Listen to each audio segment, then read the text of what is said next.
तो ये कांग्रेस की प्रेस कॉन्फ्रेंस जारी थी। रणदीप सिंह सुरजेवाला मीडिया से खिताब कर रहे थे। जिस तरह से महाराष्ट्र में सियासी घमासान जारी है और जिस तरह से गवर्नर ने देवेंद्र फडणवीस को हलफ दिलाया है, उस पर कई सवाल खड़े कर रहे थे। अब आगे बढ़ते हैं। बीजेपी लीडर गिरीश महाजन ने कहा कि हम 170 से जायद एमएलए की अक्सरियत साबित करेंगे। अजीत पवार एनसीपी के लेजिस्लेटिव मेंबर है और उन्होंने गवर्नर को खत दिया है जिसमें उनके एमएलएज ने हमें सपोर्ट दिया है। परेशान है, किसान संकट में है, राष्ट्रपति राजवट लागू हो गई है, यहाँ पे सरकार नहीं बन रही है और दो पार्टी जब तक इकट्ठा नहीं आती तब तक यहाँ पे सरकार नहीं बनेगी, आपको भी पता है। और इसलिए दोनों पार्टी, जैसे समर्थन शिवसेना भाजपा को मिला था, लेकिन पहले दिन से उन्होंने कहा हमें ऑप्शन खुले हैं। पहले दिन से उन्होंने एनसीपी के साथ बात की, फिर बाद में कांग्रेस के साथ में बात की, उसके बाद में सब जो एथिक्स थे वो भी वो सब छोड़ दिए।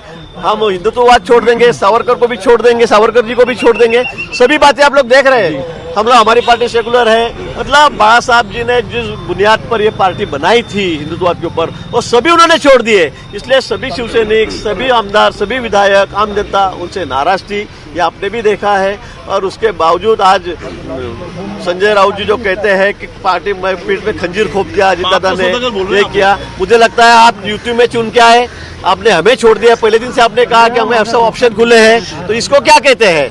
मुझे लगता है पूरे पार्टी का खराबा जो है युति का, वो संजय राउत जी ने यहाँ पर किया।